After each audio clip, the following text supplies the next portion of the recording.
Samora ma intiere eno kinyi majaber janeno mar LTN arwaki chenro manro mar oboke kinyi makawuono ni nyinga en Nick Okela ngo boke adek oboke mokwongo in the Daily Nation, The Star kod oboke mar The Standard. Abromi mago kuma gin weche mantiere yo boke gieki ai bang'e to koro nyalo wuok mondo mekore dhi kaw mano ndo meneno ka koro nyalo bet ni omisi so kenyalo bende kaw gite nikech en nyalo mari kaka ini wuone midwaro. Oboke mar The Daily Nation. Schools to refund fees paid in advance. Sani koro skunde kwa mondo mikoro odok fees go kuma ne jonyuolo chulo. Samani koro ne fees to nyathini kum tam sare kata ne chulo higa achiel ka jomoko tima be chulo nyaka fees higa achiel. Ka omenda go kuma mondo midoka in japuonj mane gimsani koro migawo mar weche mag puonj owacho e pacho ka indi.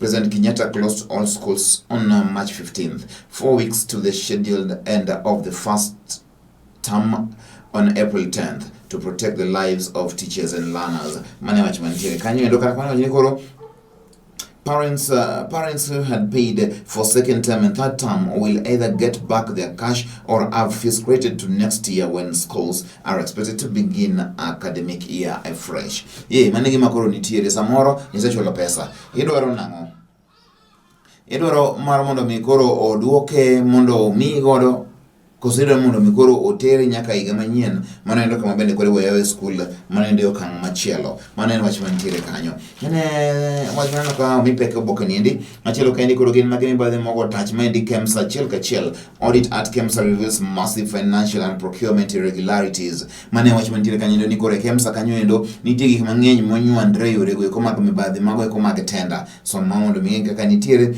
Galana Kulalo well on call state says as it seeks 600 million en puodho mar Galana Kulalo chande wachni kod puodho dhi maber ando aka ng'e maendi ne en gima ne omiyo omenda mang'eny ahinya e higa mokwongo mar Kibaki. Ma bende geno ma jokenya ne nitiere godo kuom Galana Kulalo noko dhi maber wach ma skunde ni kanyo endo sama bende wacho ni koro 21 counties seek more time to buy isolation beds. Mae wach mantiere kaendi ni koro sani endi counties 21 pacho ka dwaro mondo omedgi ndalo mar nyiewo tendnigo kuma nyalo kete jogo kuma nitiere koda ka mago eko kute mag corona. Wacho mbe koro mako dhogan sani ni kore gido mondo michako medgi ndalo. 21 counties have 2 weeks to meet the president's target of 300 isolation beds.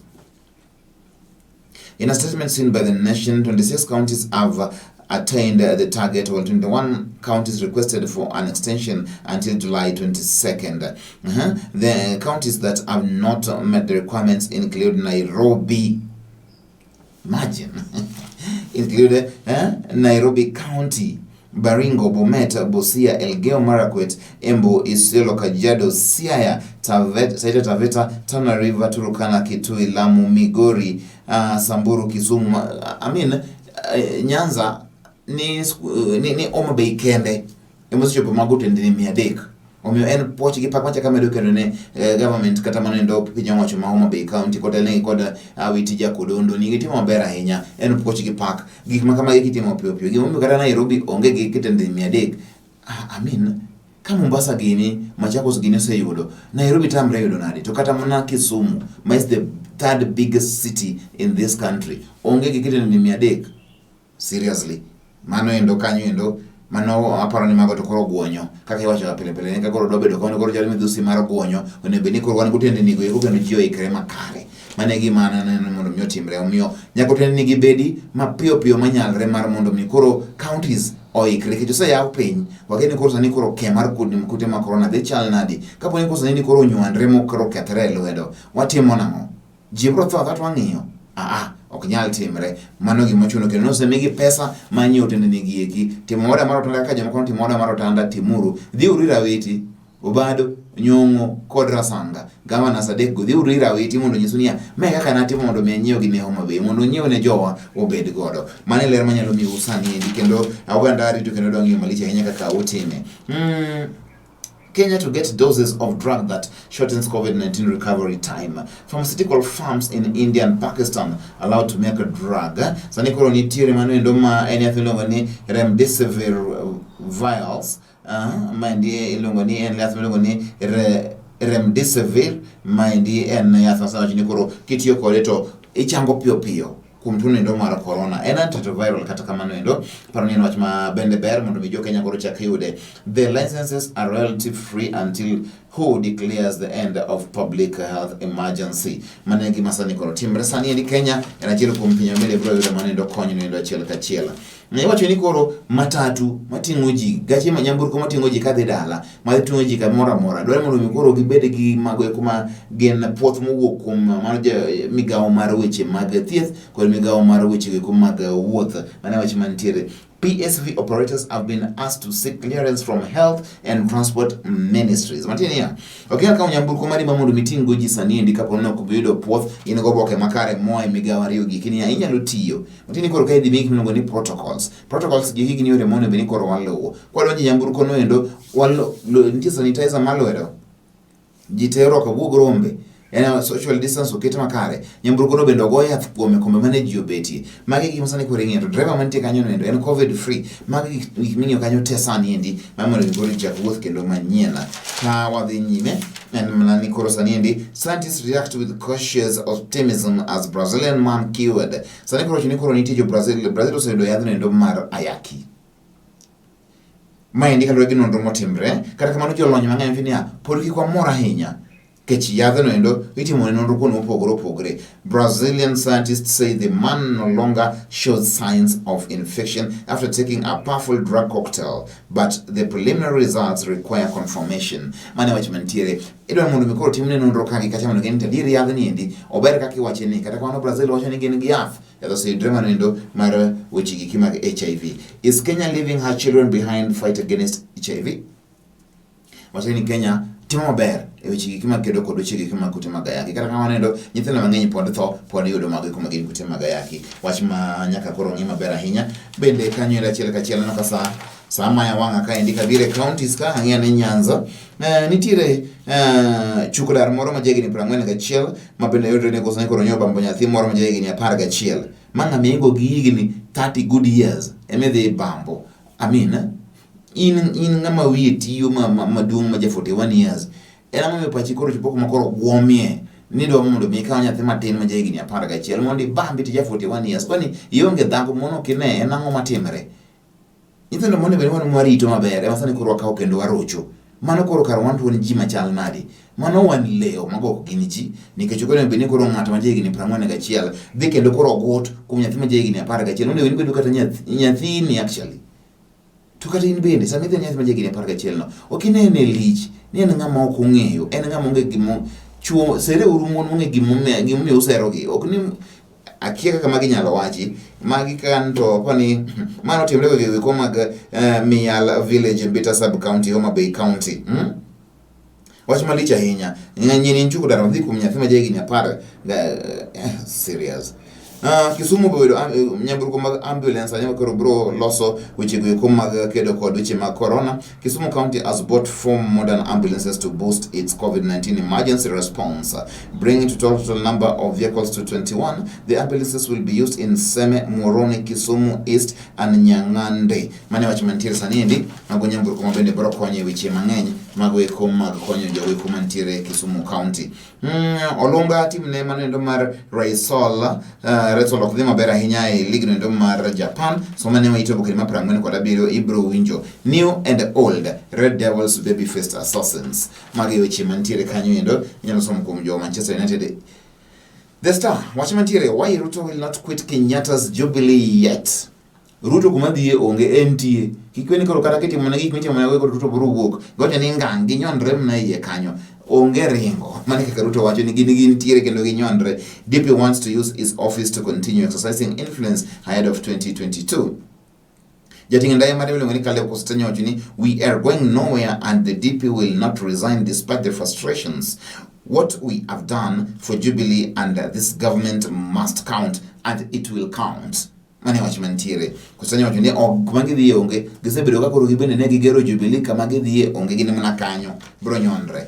Getting out of the city nitie tipo moro kanyo mar miyo moro motingo nyathine toke to en guthuon osigo tingo osigo ni koro en owa Nairobi ka dhano darie ingeni no thungi ji majojo ni oyudo thuolo matin mar wuok ji odar te iluongo ni ma Evelyn Nyaboke waits for transport to Kisii at the Transline offices in Nairobi yesterday. Nyaboke dwa mondo mikoro dhi dala gi odhi obed dala kujo kwe wi ofumu wi mos nikech Covid oromo kor gi Nairobi kaendi dhano koro wuok dhi mos en gima lich ahinya wach bende koro nomako ji mang'eny koni gi kocha.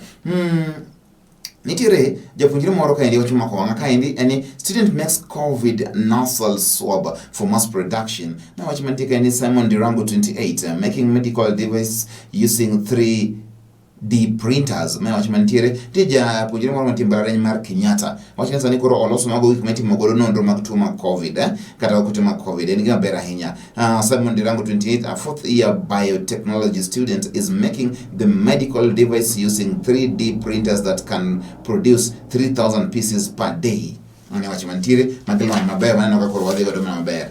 Bende ng'at meyiero loso e od bura koso en momo Mago chimantika indi exposed watchdog smokes out list performing MPs. Niti jomoko makaendi magintiere bunge to gelinga lenga. Ng'ato kaka Justus Kizito en poko winje nitie mone Samuel Arama geling thi nyaka George Ladwa oling thi mowacho onge nyaka Oscar Sudi oko mar parliament to dhoge wembe to ei parliament to thi Ugo ling berne wuda sembo kitege lokre ugo ling berne wuda sembo mano wach man tiyan somo to okendo mar ang'wen nikech sa koro dhi mang'eny ahinya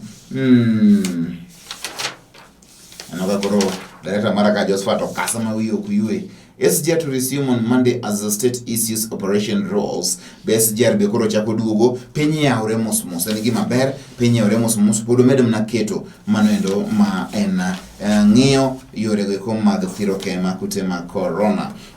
Ka adhi weche mag sports kata weche mag tuke kaendi en mani koro coach mar Arsenal Mikel Arteta wacho ni bende osedhaw kabisa wach ma VR ni chal ni odhi bedo kuma koro odhi bedo ni na ga chieth na di mang'eny ahinya mane ler mantie sama koro Luis sani ndi koro David Luiz okawo girimiti manyien club endo mar Arsenal sama bende koro noka koro osipna alila godo mabeika wacho ni bende odwaro komno endo mar FKF mondo gol Nick Mwendwa katieko en wach maber ne jopuonj e standard katiti kadoki puonji kadoki dhi skul igani te ibru chuli osara mari mano gima koro nyaka bed king'eyo makana japuonj sani to kosa ni koro omera ogarungu mesero era gwar nikech ngini ichuli to yote beta mose to somo na gigi okithagre kitoro chok kata kamano koro next year January to oguro kudhuti jopuonji kamano mora mauntiere mwana wach kaendi tutors employed by the government to continue enjoying their salaries for no work at least for now,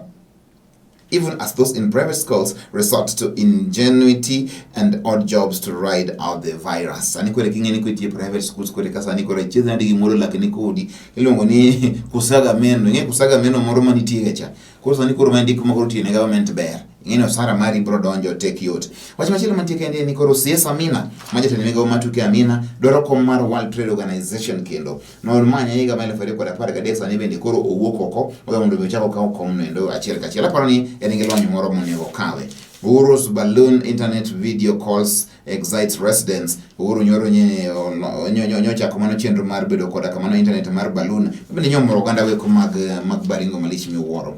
Yoche ni kuro sanindi Peter Munya. Yoche ni kuro sanindi ilongo ninga Amos Kimunya Peter Munya. Amos Kimunya men motelo ne jogo kuma ng'enye od bura sanindi nyoyo ser makende kum jogo kuma dito mantiere genge kuma diere ma Kenya. Mai wach malichi Meru Governor Kiraitu Murungi East Tharaka-Nithi counterpart Muthomi Njoki and National Assembly Majority Leader Amos Kimunya after private lunch at City Hotel. Maendi en wach mantiere kanyo endo inyalo somo nang' mane giwacho. Wach matiesi ni kanyo bende ber king'iyo. Huge losses at food stock wasted in schools closure. Ingene jopuonj no nyiewo chiemo ni chamo kendo inyoga chiemo e skul cha. Chiemo ng'ama chiemo go koro onge gani te chiemo go koro kethre gina sara ma skunde oyudo kuom chigi mag COVID ni otiyo tich kendo poro medo tiyo tich. Ka wach machielo mantika ndi ni no quarantine distancing on flight in new guidelines. Yani koro bitiere quarantine ibro mnang'in koro ubet kaka dwarre kendo luwo chike kuma nitiere. Kinde mateka ahinya ka koro atieko kaendi maendi pajoso mogo ndiko ongacho matanga medi mano kantie kaendi mnaka ng'iyo weche mag tuke ka bende nitiere gimoro madi medi Lallana bro wuok Lallana sani wacho ni koro obitu en Liverpool kendo e kinde machiegni, kata kamano entiere maendi en Adam Lallana manoendo mar Liverpool. Inyalo ng'iyo achiel kachiel ni to en ang'o mantiere kanyo. Weche mag tuke giki ang' nakelni weche manyien kawuono, omiyo kik ibed koda ka kihondko, kik ibed koda ka manoendo men luoro. Musa Otieno Tero bende osewuok osiptal. Maendi former Harambee Stars defender and captain Musa Otieno has been discharged from hospital. The 46-year-old former Tusker player had been admitted to Kenyatta National Hospital on the June 26th. Erokamano kuom wuok kendo yudo manoendo ma en chang makende. Musa Otieno Tero mano ng'ama amiyo luor ahinya. Yes. Achopo gi kanyo janeno mar LTN kageno ni pod wantiere kod chenro moko magiki mag LTN. Chutho ber mar mondo mi koro counties ma Nyanza onyiew tendni mag isolation. Koro mo tarik 22 magi wacho ni nyaka bed ni tendni go te nitiere counties go te ma onge. Ka witno nyiew e county ma Homa Bay, un be nyaka unyiew. Onge weche ma wacho ni koro idwa mbeko kumbeko, nyaka ji yud gigo ma they deserve. Kinybe en odiechieng' machielo.